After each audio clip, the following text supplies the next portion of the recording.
കാണോട്ടെ നിന്നുടെ മൃദുല പ്രതലം അധികം മധുരം അതിമനോഹരം.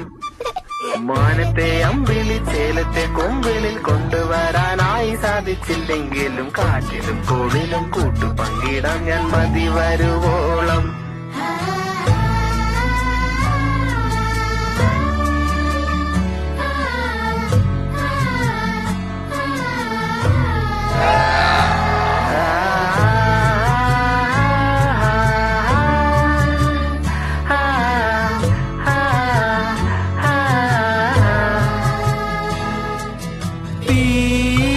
വേനലിൽ പൊള്ളാതെ നീർ പെയ്തു നീ ചെയ്യാതെ ഞാൻ കമ്പിളി പോലെ നിന്നെ